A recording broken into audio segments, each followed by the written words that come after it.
This time on Video Game Tango, we've got a windfall of graphics cards hitting the market. Were you ready? Skyrim now has multiplayer. Games as a Service strikes again. Metal Gear turns 35 and makes a comeback. Blood Bowl 3 has been announced. Ken Akamatsu wants us to be able to play our old video games forever. Nintendo recognizes same-sex partnerships.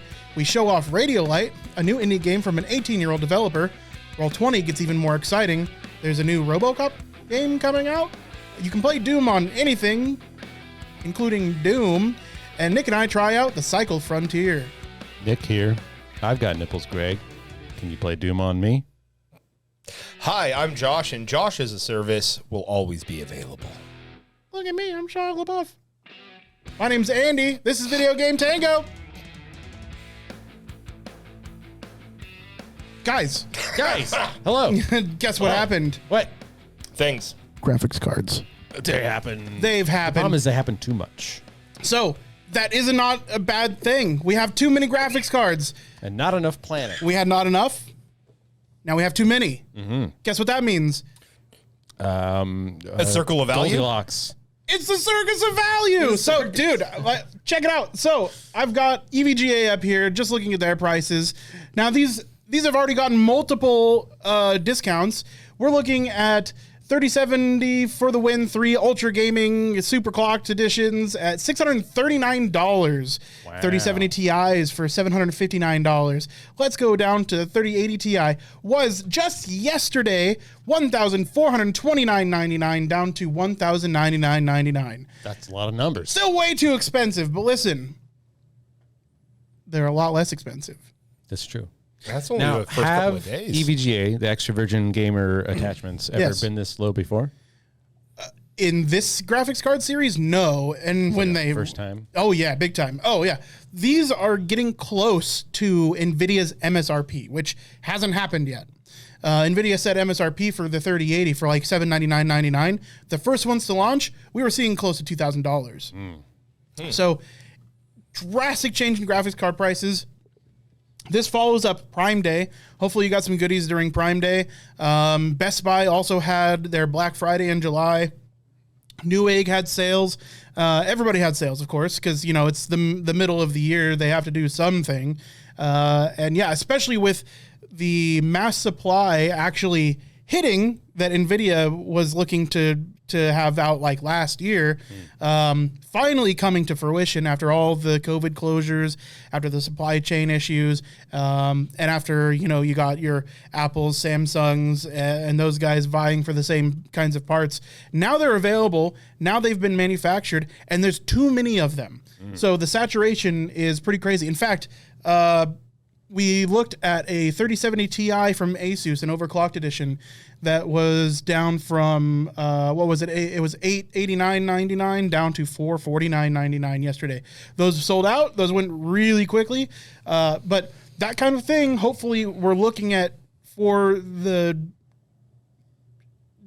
Crypto's dead. a little bit of the future at least.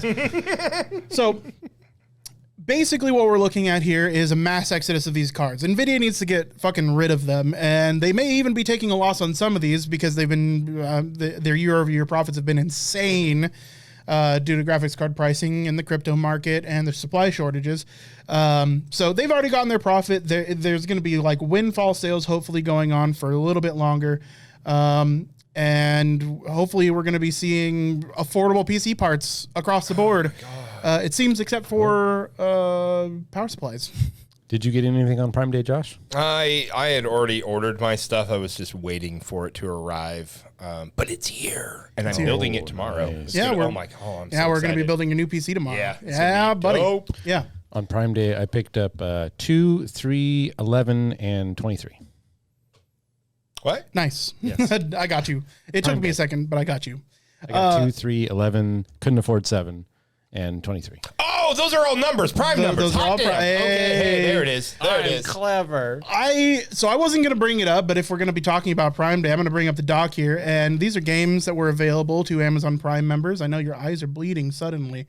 But we did have Jedi Knight, Jedi Academy, Jedi Outcast, Jedi Knight 2, Star Wars Republic Commando, Metal Slug 2, Samurai Showdown 2, Fatal Fury Special, The King of Fighters 2000, The King of Fighters 2002, and Mass Effect Legendary Edition were available for free for Prime members.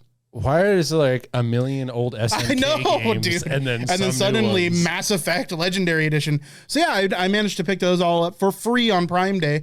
Now the unfortunate thing is all of them, with the exception of Mass Effect Legendary Edition, are available on the Amazon Games launcher.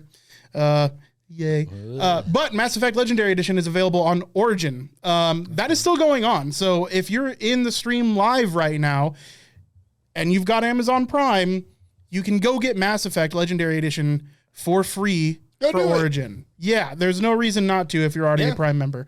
Also, hit us with that Prime sub. Don't hit us. I mean, hit us with it. Consent, please. I will say thank you, sir. May I have another? I'm consenting. Give us those Bezo bucks. We'll take them. Yes. So yeah, now might be the time to get graphics cards, and I'm really sorry if you bought a graphics card like on Monday. Oh my God. Can you imagine just 2 days ago, you're like, I'm going to bite the bullet on it. It's not going to get any better. I'm going to get my 3080 Ti for $1,700 just to see it go down to $1,100. My God. Yeah. So yeah, hopefully, if you've been in the market for a gaming PC, you might be able to make it happen now. Inflation sucks. But, we're all poor for a reason. Mm-hmm. But graphics cards haven't been this affordable in like 3 years, basically since the 20 series. So, it's probably not going to get any better. The unfortunate thing is the 4000 series is looking to take up that much more power. 4,000 more power? Well, maybe. Does it go over 9,000? Well, so already we're with 3080 Ti's, 3090s, 3090 Ti's, people are being recommended 1,000-watt power supplies. That's a kilowatt of power. And that's because at like peak draw, they can be drawing like 590, 600 watts. Damn. Yeah. So with the 4000 series, it doesn't seem like it's going to be any more efficient. It seems they're going to be using essentially the same architecture to draw more power. Like the Dodge Charger fucking computer parts, man. Yeah, effectively. No, really. It's getting to that point where we're starting to see the kind of tail end of this architecture base, and they're not getting any more efficiency out of it. So they're just throwing more raw power at it and making that like if Tim Taylor had a fucking computer show. Right. You actually need to put a 2-stroke motor in your case. Yep. But yeah, there's a lot of speculation that it's going to be hard to get away with anything less than like 850 watts if you're going to be picking up the 4000 series graphics cards. Damn. Also, speculation is not good as far as 4000 series pricing, being that it's just going to take more power regulation modules in order to make those work. So if we don't see a massive increase in efficiency, you might be paying $200-300 for a really good power supply. Because the last thing you want to cheap out on is a power supply, especially if you've got power hungry parts. So that's how you let out the magic smoke. Definitely. So as the rumor mill continues and we start to get more substantiated rumors, I will be talking about those and addressing some of the issues we might be seeing coming up, or hopefully all of it's wrong. Doubtful, but hopefully all of it's wrong and we're getting a massively beneficial increase in performance without losing efficiency.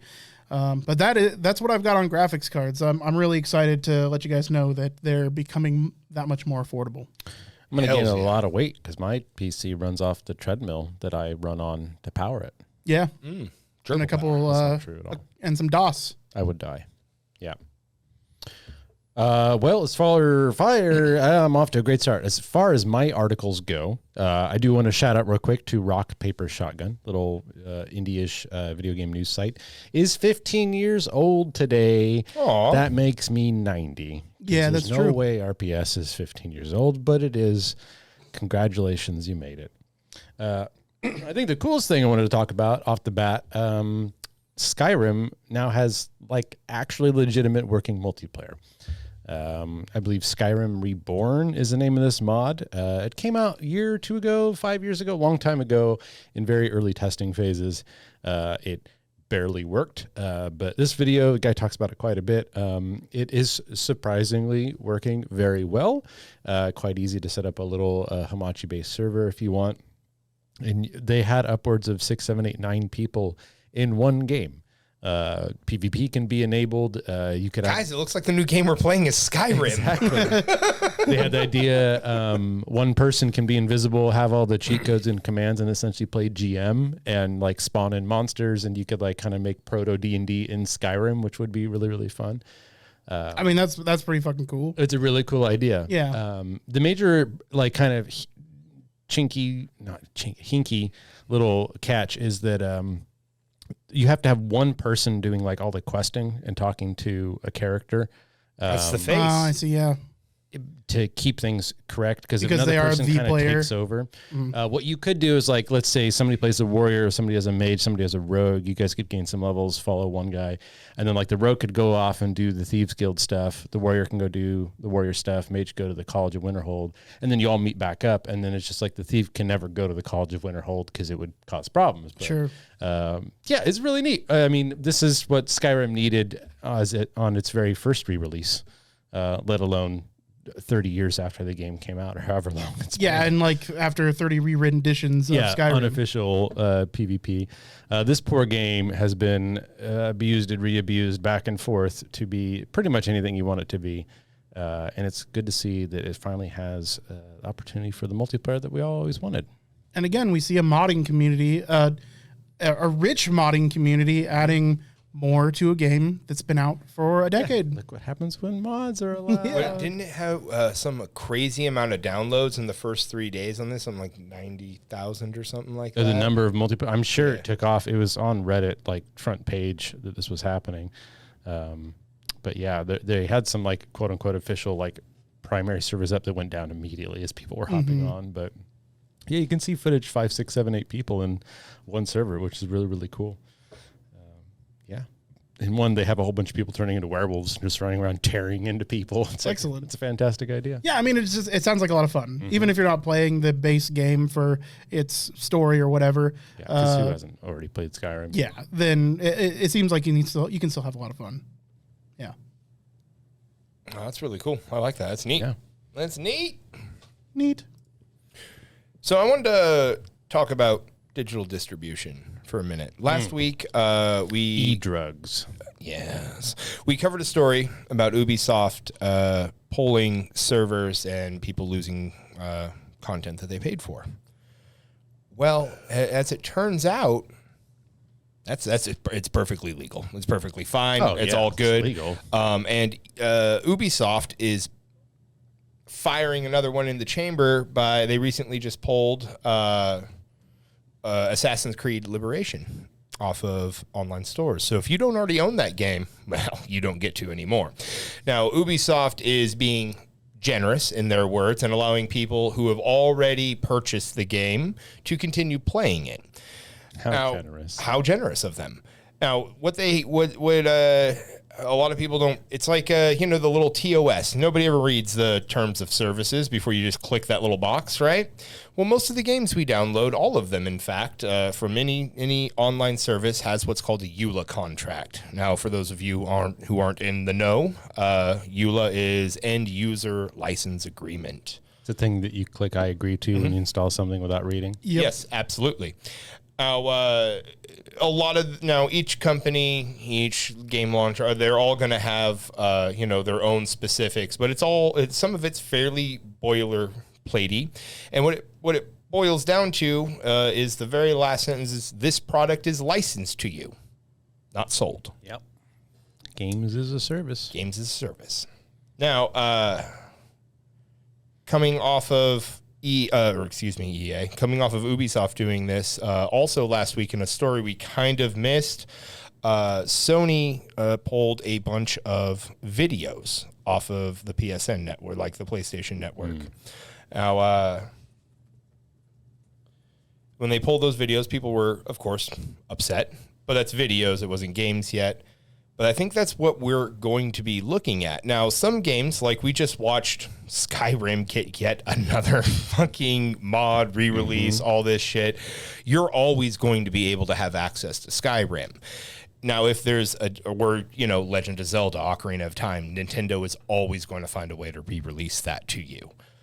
But if you want to, like, there's becoming seemingly fewer and fewer ways to combat the games as a service. Like, you can buy the product, but if you're looking to go classically, the hardware we're using is getting harder, and it's getting older and older, and harder to maintain. If you want to play an original Nintendo game, get fucked, essentially, unless you have all the things that Nintendo wants you to have to do that now. Because my NES doesn't work anymore. I don't know about y'all's. Yeah, this has had archivists up in arms because it's like, we're seeing the ramifications of stuff that we were ranting about back when this all started. It's like, look, if you're selling us the right to play your game, but like really not telling the general public that's what they're getting, and they go buy this game and they see it on sale, like you're saying, they're taking it down on Steam. Like it was still on sale, like up to like a month or 2 months before they're going to take it off. Right. It's ridiculous. All the time I see like hard copies of games in like Walmart. There was a All Points Bulletin. Remember that shooter that died? Like Walmart was selling copies of it. The game didn't even exist. If you bought it and take it home, there's nothing to play. Yeah, you go install the disc in your Xbox 360 for APB and you go launch it. Yeah, sorry, this game no longer exists. Yeah. Now, the shitty thing about it is when we were younger, digital distribution was sold as a fucking great equalizer, right? It's going to be, hey, these AAA titles, they're hogging the market. Double A's and indie games, they're not getting hard physical copy releases because it's too fucking expensive for them, right? So now, 10, 15 years later, all the fucking game companies are owned by fucking 3 people, EA, Ubisoft, and whoever the fuck else. And now they get to decide when we get to use the products that we thought we bought. I mean, admittedly, it's all there. I didn't, you don't read the shit, I guess, but it's I don't know. It's like Anakin. He's like, oh, you're supposed to bring balance to the Force, not destroy it. And this is, I feel, I don't know, a bit of.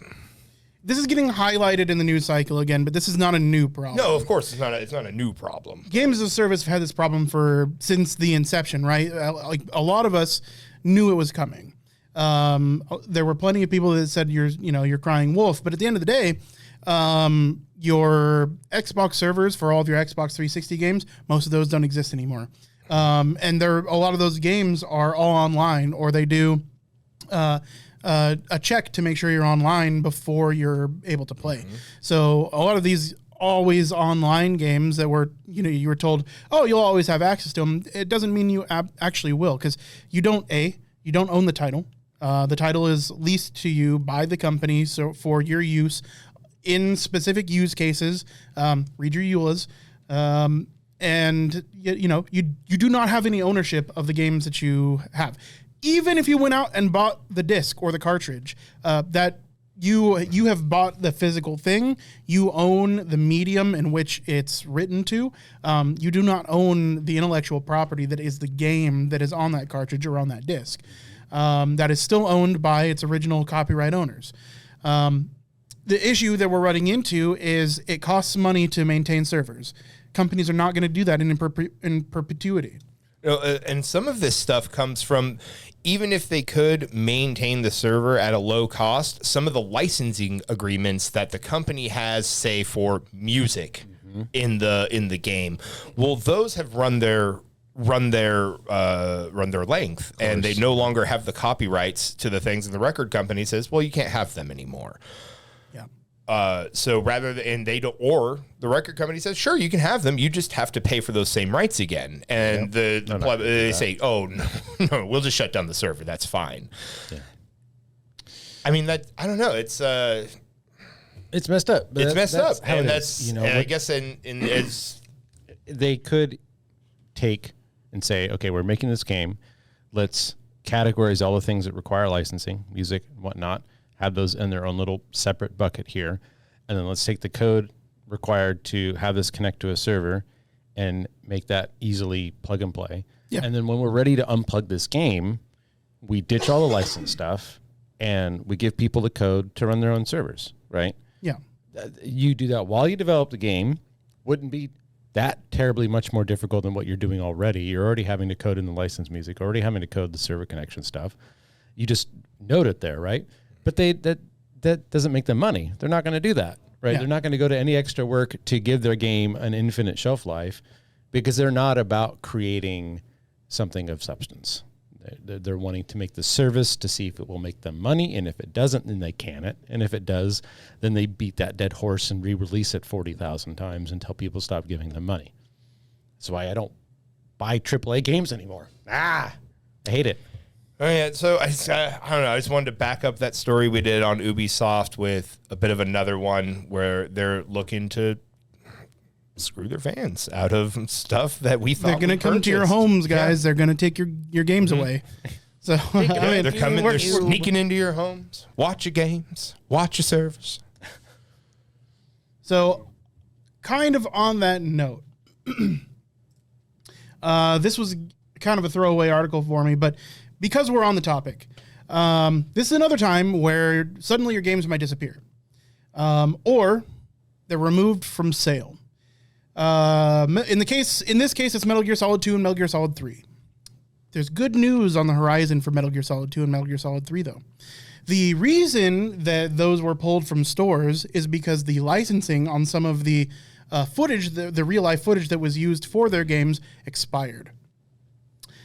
Konami still says, though, that they are going to be bringing back Metal Gear Solid 2 and Metal Gear Solid 3, that they have every intention to, as long as they can either maintain the kind of milieu that the footage gives you within the game by using other footage, or by renewing their license to use the footage in their game. So it... I mean, honestly, my first thought, I don't mean to interrupt you, is just in universe in Metal Gear Solid, if they just had like Otacon say, I'm sorry, Snake, but this part of the game is copyright struck, it wouldn't break immersion at all. It wouldn't. Yeah, you're 100% right. That would actually be super cool. Just block out the polygons, right? Yeah, for sure. Yeah. But, also in Metal Gear fashion, they're like, if it can't be the way that we wanted to tell the story, then it's not going to be the way we're going to tell the story. But this is another case of like foresight or lack thereof, or not knowing, right? So when Metal Gear Solid 2 and Metal Gear Solid 3, PlayStation 2 era games where online gaming was still in its infancy, and really only available on PC. You had a few things here and there. The Xbox was starting to take off. The PlayStation 2 had Final Fantasy 11. So those that spent like an extra $200 to get their hard drives and internet connectivity on the PS2 could play Final Fantasy 11, an MMO on a console. But what Konami could not have seen coming up was the redistribution of games over and over and over for new console generations through games as a service, which is how they've been providing, the reboots and remakes, remasters of Metal Gear Solid 2, Metal Gear Solid 3 is through online distribution. Well, that they have every intention of continuing to offer it on new platforms, which is a noble intention, I think. What they didn't see happening is their license is expiring on new products, right? They can't release these products anymore. What's already out there is in the wild, and that's acknowledged when they first licensed these videos. But what's happening now is that, they're having to take them down because the licenses and the contracts they have to use these videos are having to be renegotiated because the contract has ended. So it does look like... Happy 35th birthday, Metal Gear. This was their announcement, was that don't worry, guys, we're going to be bringing it back if we can. And it looks like they're working really hard to bring it back. Is as old as we are. The first one came out on the Nintendo. Yeah, the first Metal Gear. Yeah, and then my first introduction to Metal Gear, and I didn't put the two together, was actually Snake's Revenge. I got that from like a yard sale. Metal Gear Snake's Revenge was technically the second version, or the second Metal Gear game, but that's one of my original Nintendo games. It's one of the games that I grew up on. Contra with stealth. Yeah, but impossible. Like Contra with stealth. Yeah. You go right, you go down, you get eaten by dog. That was my gaming experience with Metal Gear until I was in my teens and had things like dexterity and advanced motor motor controls. So yeah, I was going to leave that maybe for the end of the show, but it tied directly into what you're talking about. And there are some good things that do come with games as a service, fortunately, as long as the right intent is behind it, So we could absolutely leverage these things to be better. But for the most part, we're seeing kind of the opposite. It's one thing from Brenda from legal and Tim from accounting to come up and be like, guys, we're realizing accidentally through this old paperwork we found in a drawer in a desk in the fucking shed that we don't have the license for this stuff anymore, Yeah. But absolutely. Yeah. Well, on to bigger, better, less sad stuff. One of my fan favorite games that I think roughly 19 people have played, is Blood Bowl. Oh, buddy. This Blood Bowl has a huge following, especially on Twitch. Thanks to Twitch, Blood Bowl 2 coming out, 5-10 years ago, I'm guessing. It's kind of blown up. If you don't know what Blood Bowl is, it started as a tabletop, almost like war game, board game set in the Warhammer universe, where you're playing football, but as violent as the Warhammer universe can be. And thankfully, with advent and computers, you can play it on the PC. I loved watching Blood Bowl 2. I had a little bit of a chance to play it before my old computer crapped out on me. But new one coming out. Yes, this is actual fantasy football with orcs and goblins and elves and lots of gore. Think essentially XCOM, but football. You have to manage your players' injuries and who's on your team, and you have all kinds of different attacks and the traditional football style moves. American football, kind of. Less soccer, more pigskin. But yeah, it's a fantastic genre if you like a kind of tactical XCOM X-like games with an amazing feel and aesthetic to it. So I highly recommend checking that out. That looks like so much fun. It sounds like if you go to even just Twitch and look at Blood Bowl 2, there's probably going to be some good people playing it there. I'm sure there's a whole bunch on YouTube. That's where I watched it. But yeah, it's fantastic. It's this great mashup of American football and Lord of the Rings, right? So it's really interesting because it's one of those games where like I don't know that I would necessarily I don't think this is really my game.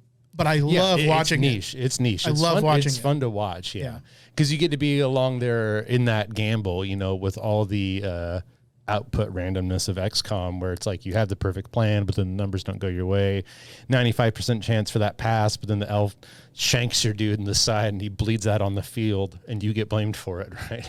So, I don't remember off the top of my head.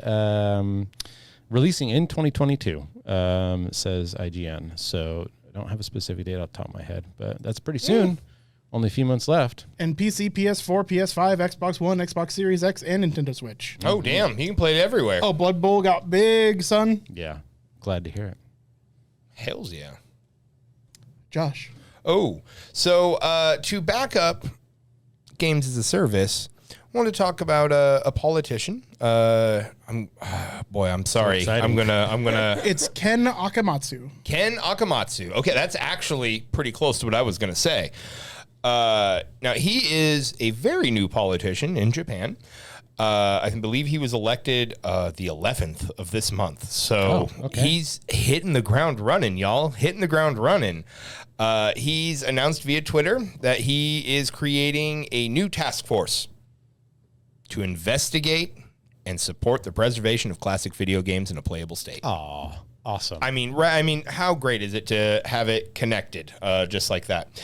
So yesterday, or maybe the day before, as I'm reading this story, Digital Archive Society Legal System Subcommittee's Digital Rights PT, oh my goodness. Words. A lot of them. A select team of experts has been formed to start working on a legal preservation of past games in a playable state. And so as we were just talking about in that last service, as games become harder and harder to find. Now, this is like leaning more towards your NESs, your Ataris, your really old school games. Now, cartridges generally have an estimated shelf life of 20 to 50 years. Yeah, it really depends on storage, on yes, a a lot of things. The original hardware, hardware. They don't last forever. But we're literally running into at this point.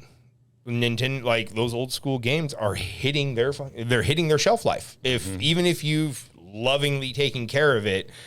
it might just be hitting its shelf life now. So the idea that we're trying to preserve some of these classic games that I grew up on playing, I love that idea. And this guy, he was he's actually a manga artist to start with. He's not a politician really. He decided to run on a platform supporting freedom and expression in Japan. And he's a staunch defender of Japanese artwork and a critic of foreign elements attempting to dictate how Japanese culture should be ran. So, that whole capitalist idea of just cranking it out and making people pay for it over and over again, he doesn't seem to like that idea, and I like him for it. So. Yeah, anything side note aside, I don't know the politician at all. Yeah, no, but just the idea of somebody who's not a politician becoming a politician, that should be how it should be, right? Well, we need scientist politicians and engineer politicians and artist politicians, and probably not reality TV show hosts. I'm going to point that out. Those are foul-politicians, but people of substance. Yeah, right. Absolutely. Mm-hmm. Well, on the tail of Japanese politics, Nintendo's in the news. Boy, isn't that some fucking synergy, y'all? That's right. Mm-hmm. So, Nintendo Japan is going to offer benefits to employees in same-sex unions. Rather, I don't know what units are. Robots. But they will provide employees in same-sex domestic partnerships with the same benefits it offers to those in heterosexual unions, even though Japan law does not currently recognize gay marriage. The company announced the policy in July 12th to its corporate social responsibility guidelines and was spotted by Go Nintendo via Variety. So for a country that doesn't recognize gay marriage and quite often shuns homosexuality, having a company like Nintendo recognize its validity and offer its employees, its same-sex union employees, the same benefits that heterosexual couples would get is big. That's really big. Yeah. Hey, that's cool. Yeah, and that's progressive. And thank you, Nintendo, for representation that your country isn't willing to provide. That's awesome. Now, I'm honestly a little shocked that Japan doesn't recognize gay marriage or anything. It's run by a bunch of old dudes. Yeah, have they seen what comes out of there entertainment-wise? What the fuck? As progressive a country as Japan on the outside seems to be, there's an exported commodity. Yes, I got you. Okay. Domestically speaking, their lawmakers are relatively conservative. Okay. And there's a lot of it's a different culture. Yeah, for sure. And there's a lot of heritage conservation. Right. I'm not trying to, I'm just. Yeah, for sure. No, I get what you're saying. I live in America, so I'm not here to judge anyone else on their politicians or anything. It was just surprised me that it seems more like a. Yeah. And a surprising move by Nintendo. And it is good for them. Extra good for them. Yeah, you gotta give kudos where it's deserved. Definitely. Andy, say radio. Radio. Speaking of radio, see, we're on a roll tonight. Man, we really are. Oh, whoa! Mind blown.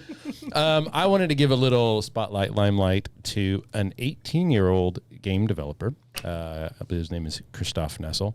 He recently posted on Reddit Indie Gaming a little GIF and I believe a trailer we have here of a project he's been working on, somewhere between Alan Wake, The Long Dark, Firewatch, along those lines. This kind of spooky narrative, dialogued game. I don't really know the plot, which is probably a good thing. But heavy Alan Wake and Firewatch and Long Dark vibes. A little bit of Into the Loop. But you're in this forest and there's these, creepy flashes of monsters and horror things, and you're talking to this person on the radio. So, one of those games that's kind of more of a story than a game, a narrative simulator. Yeah. But just looking at this, the dude's 18. Can you imagine doing something like this at 18? No. Not right? I mean... I could barely feed myself breakfast at 18. This guy's developing games over here. He's got an itch.io account. I looked at some of his other indie games. Long, promising career ahead of him. And it looks fantastic. And I have no idea on availability or when it's coming out. I don't even think he knows. There's all of 10 comments on the YouTube video.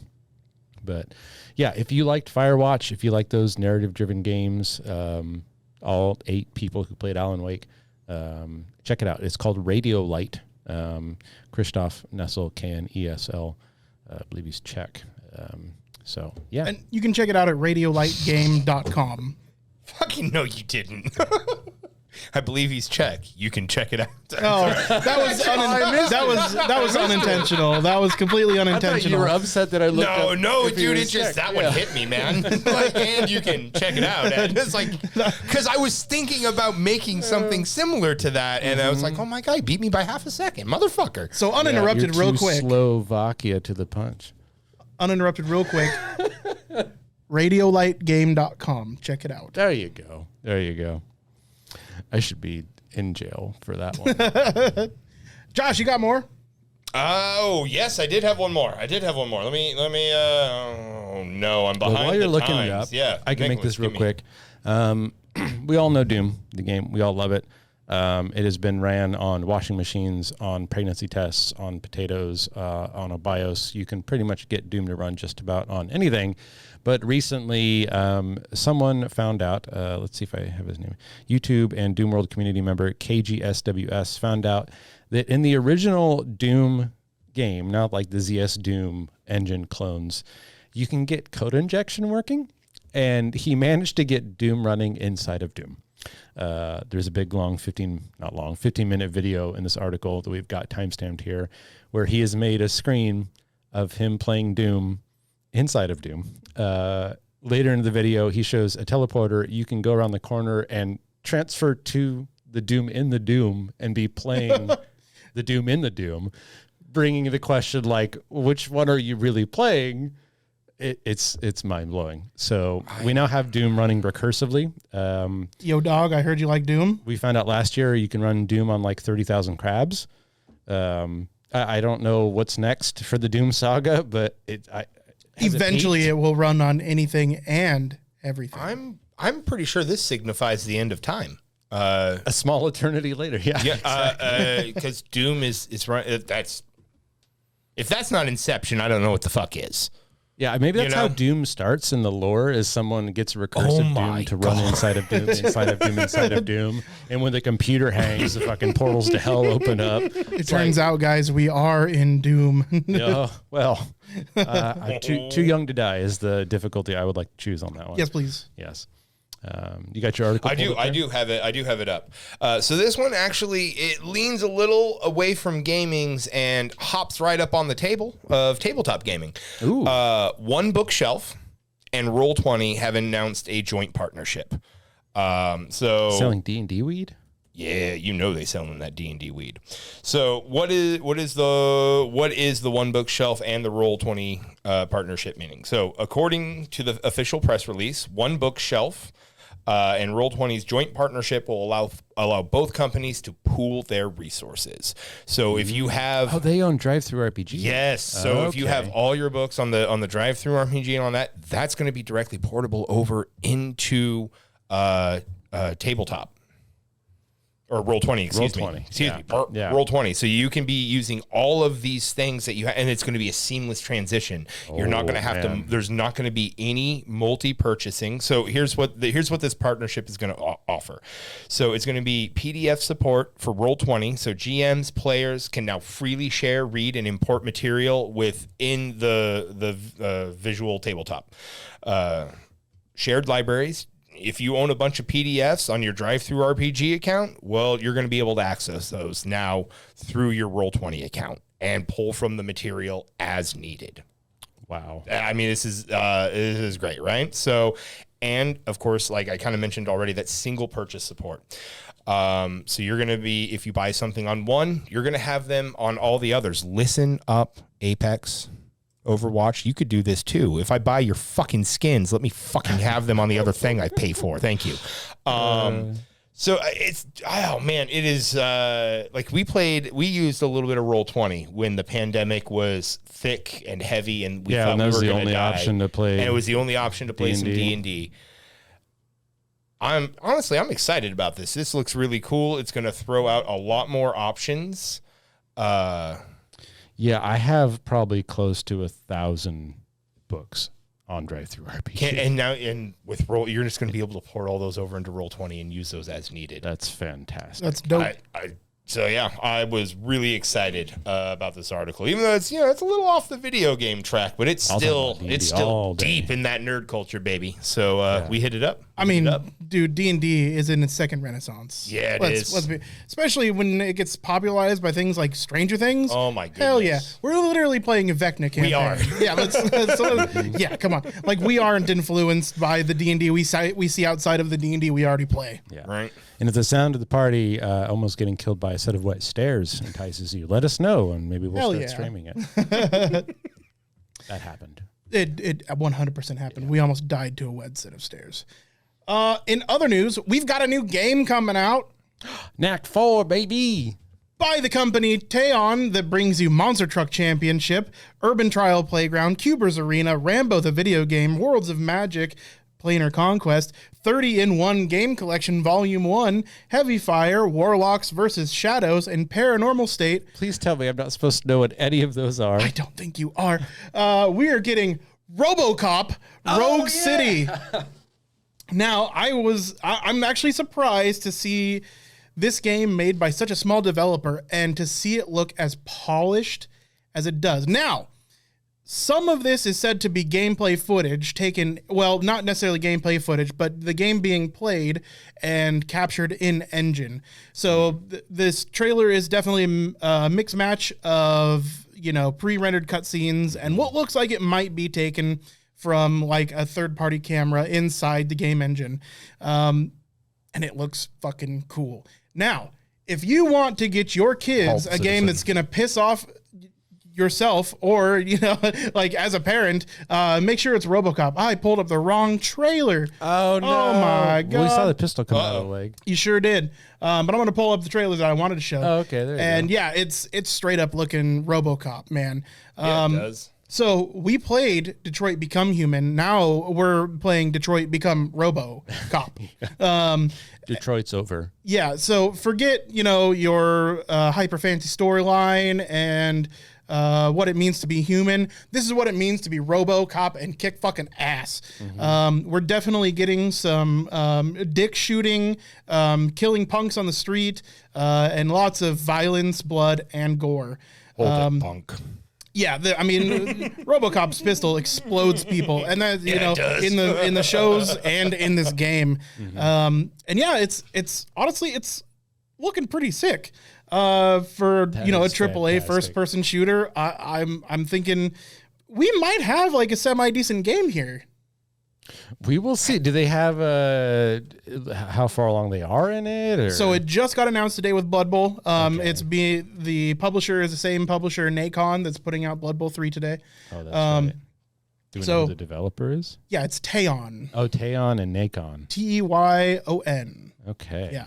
Interesting. But yeah, so they've got his name escapes me, but they've got the original RoboCop actor playing RoboCop. Peter Weller. Yes, thank you. I just yeah, dude, you 100% you pulled that out of the cheeks. Yeah, so Peter Weller, he's reprising his role as RoboCop in both his face model, motion tracking, and in voice. So like we're getting like a real 1980s RoboCop coming. Yeah, so it is planned to come out June 2023. What an excellent birthday present for me. You can wishlist it now. It's coming out on PC and PS5. And it looks like you're going to need a pretty powerful PC or the PlayStation 5 to play it because it's got lots and lots of bloom effects and lots of textures. Steam has it tagged, besides FPS, action, dark, as also story rich and choices matter. Like where you shoot the punks. Yep. Are you going to help revitalize Detroit or just finish burning it down? Blow up kneecaps, yeah. That's fantastic. Speaking of new games coming out, a couple little things. I don't know if Peter Molyneux is even still working. Oh, he's still in the industry. Yeah, they're rebooting Fable. Mm-hmm. No, they're not. That's a lie. Just wanted to put that out there. Why? Sorry to bring you bad news. We'll see what happens there. There's like no information on it other than it's happening. The writer looked decent, good kind of resume there, but that's about it.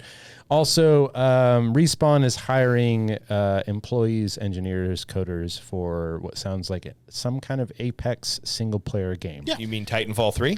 Nope. That's What what the every fuck? comment says, but we don't know. We don't know. I can't tell you yes or no because this article is like, they're hiring for this thing, and then there's 5 paragraphs of just guessing. So, Oh, that's fun. But I mean, it should be Titanfall 3. If you're going to make an Apex single player game, it's a slap in their face. Like, okay, we're going to make an Apex single. It's not going to be Titanfall 3. So it's pretty. So a lot of the articles are pretty vague, but Apex or the Respawn Entertainment, the guys who make Apex and Titanfall, have talked about where Titanfall is going in the future.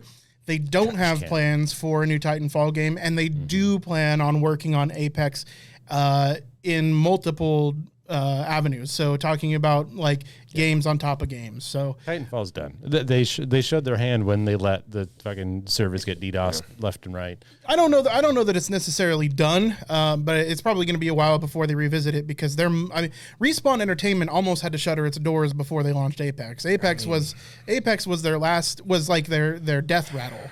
So, yeah, I mean, when you have a golden goose, you don't just fucking throw it out into the wind and let it go. Yeah. You look at that motherfucker until it produces another egg, I guess. So you sure do.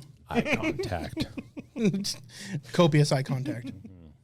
the only way I can egg. Do we have time to talk about? We do. I want to talk about that lands? for a few minutes. Okay. Yeah, for sure. You Go for it. You started. So I talked about sometime in the past. It definitely didn't happen in the future.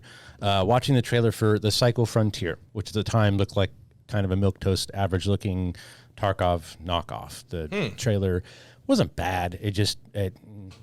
Right? Skim milk. So it's free to play, and I looked it up. Vast majority of the upvoted reviews were game's really great, love it. Way too many cheaters, not playable. So keeping up with that, the next day, video put out on YouTube by the company saying, hey, here's what we're doing about cheating. And they've been patching it since. So I figured I'll give it a shot. I had nothing else to do. It's free to play. Try it out. As far as low-level play, for someone who's in his 900s, who's no longer, an Adderall star, a twitchy 20-year-old gamer, it's fantastic. It's fun. It's Escape from Tarkov, but sci-fi. It obviously has its differences. I talked with Adam quite a bit today about what Tarkov does, and I was thinking about it has some pretty substantial differences. But the bones are identical. The bones are identical. It is an extraction shooter. You are a private military contractor working on a space station that lands on this planet to collect resources and samples of aliens and whatnot. And then you have to try to get on an evac ship and get out before you're either killed by these alien NPC monsters or other players. You have ways to insure your gear so you can get some of the value back, or even the gear itself if you're willing to spend a pricey penny. There's a lot of meta progression of increasing the rep with factions to get access to new guns and upgrading your base to generate free currency, and you can craft new stuff. But it's my first time playing instead of just watching an extraction shooter, and I had like a night of gear fear, as they call it, worried about losing my stuff. And I very quickly learned, like, I don't need to take 2 weapons. I don't need to have all of these things. And before too long, I'm just running around with a little SMG and enjoying the shit out of myself. But the thing about an extraction shooter, like, imagine playing Apex, right? But every time you, like, go into the game, you would have to bring your loadout with you. And if you die, you lose it. I might prefer that. It's different. And I really think you might like this because it feels pretty similar to Apex. The aesthetics and lore are kind of similar. Weird sci-fi The real stuff. question is can I accidentally shoot Andy in the back? Absolutely. We tested. Perfect. There is, excellent. There is friendly fire. I'm in. But yeah, when you're playing single player, like, footsteps are very, very important. And the first night I played by myself, like, I was playing a horror game. Like, I hear noises. There's full proximity chat.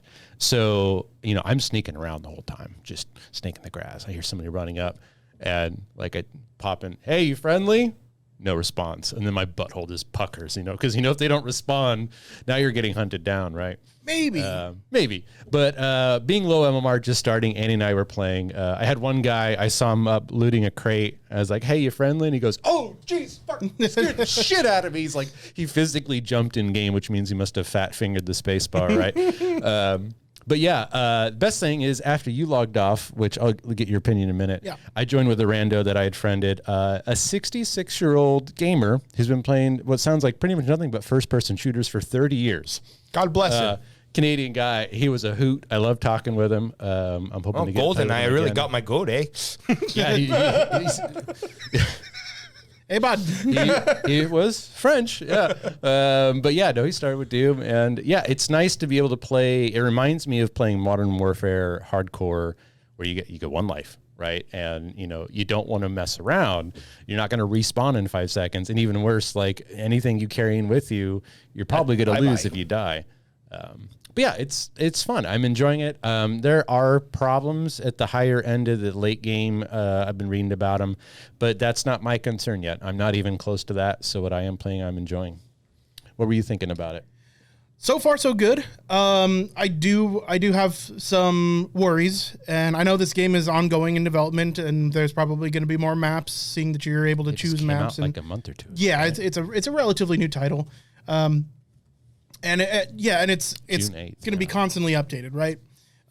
So yes, I did enjoy myself, and I very much look forward to playing some more. I do have some concerns. Purely some of them are in my mind. I was looking for a free version of Escape from Tarkov, because listen, Escape from Tarkov is not for everybody. Much like a title like DayZ, which I love. But knowing that Escape from Tarkov, right, hyper-realistic shooter, especially with Escape from Tarkov. And yeah, I just don't know if that kind of fucking patience that's required and the pure, like, absolute adrenaline that you would get in something like DayZ, being so permanent in a game like Tarkov. Because in Tarkov, you are essentially always being hunted down. You don't run into too many friendly players in Tarkov. Yeah. Really, most of the game is KOS, kill on sight. And that's to be expected in Tarkov. It's very much, dog eat dog kind of gameplay style. Whereas, we ran into all 100% friendly players until one of our last runs last night. Where we ran into our first team that was KOS. My worry there is that when we were playing, I didn't take any damage from one side, but there was another player to our right, and I got one shot. That's worrisome for me. I don't care for a one-shot mechanic in this kind of game. I don't know if there's a one-shot, because I was reading about weapons and armor. You might have just been like nicked from some. I could be wrong. It should note that there are two maps in this game. Mm-hmm. There's the easy map and the hard map, which essentially people like us playing easy, and then all the sweats that are always killing side are playing on the hard map. So at least they kind of have that catering ability. Yeah. But yeah, the time to kill is pretty quick. 2 to 4 shots for the high-powered weapons, from what I was reading today. Otherwise, roughly half a clip with good accuracy with your assault rifles and yeah. So time to kill isn't a problem for me. I lean more on I prefer realism side of time to kill.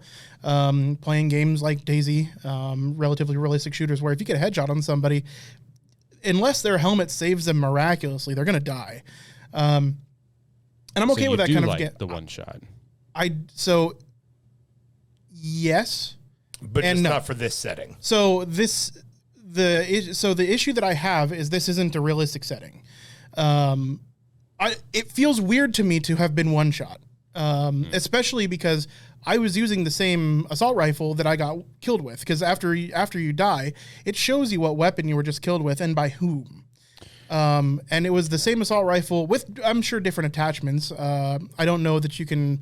As of a week ago, there's one epic shotgun that can kill in a single shot, and you got scoped to the dome. I got scoped to the dome. You must have gotten, because there was a guy with like an SMG that was plinking me, so maybe he just happened to hit you and there's some desync. Yeah. And it didn't show up on your end, because I know there are some desync issues.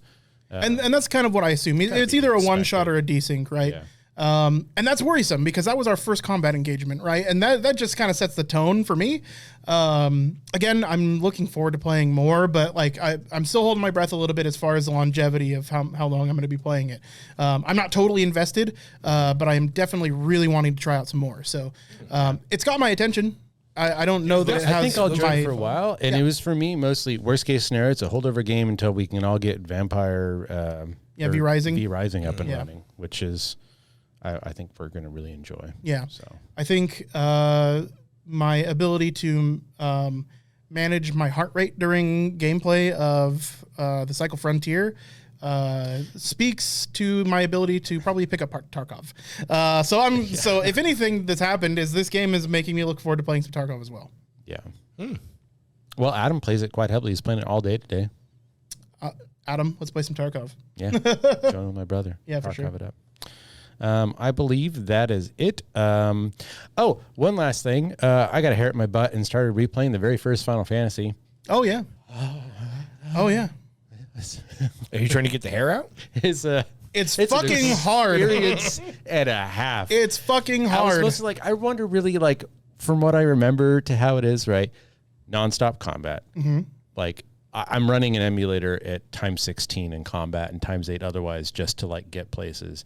You get one guy which will tell you, oh yeah, you got to go to this place to do the thing.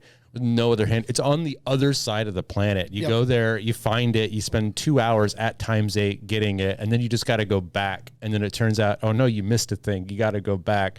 I got all the way up. I killed the Earth one. I was doing the Fire one. I was like, okay, I've been playing this for 3 days, and I'm not even a third of the way through the game. I think I'm done. But it was neat going back and just seeing what was crazy back then. Final Fantasy saved the company. Yeah. Because it was kind of this Dragon Warrior thing, but lots and lots of D&D references. Durgar, Sohagan, Beholders, Illithids. Yeah, it was neat to see. But anyways, just a side note. I wonder when did they started divulging from that really D&D kind of a feel for Final Fantasy into that. They've carried it around. What is a quintessential, it's JRPG.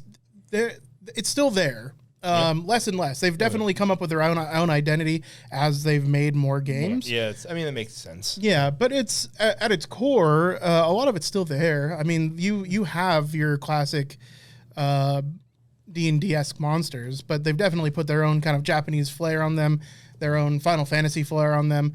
They change them a little bit here and there for, depending on the kind of atmosphere that you get from the game, because every Final Fantasy has a very different atmosphere. Some of them are really happy-go-lucky for good portions of the game. A lot of them are really kind of tired, drab, and depressing, Okay. The history of Westernish TTRPGs and that culture influencing Japanese game design is really interesting. There's a lot of good books on it. Of note is the Black Crystal, or Black Onyx, which was a game brought over by a Dutch creator to Japan, where the whole idea of a party of people in this kind of vaguely fantasy setting, it was brand new. And this is, I think, 80s or 90s. I think it was 80s. And it kind of started off like Dragon Warrior, if I remember right, and, influenced Final Fantasy. But yeah, it's kind of a reciprocal influencing back and forth. Yeah. I mean, all the best stuff does that, back and forth. Speaking of reciprocity, my pee needs to go just forth to the bathroom. So yes, indeed. Done? Squeezing a lemon. We're all done. Mm-hmm. Thanks so much for listening. Thanks so much for watching, guys. Remember, if you're in the live stream, coming up next, we're going to be filming the Balcony Time podcast. For you audio and video listeners after the fact, check out Balcony Time podcast. Comes out Mondays. Video Game Tango podcast comes out on Fridays. We love you so much. Thank you for joining us. Bye. We'll see you next week. Mm-hmm. Same tango time, same tango place.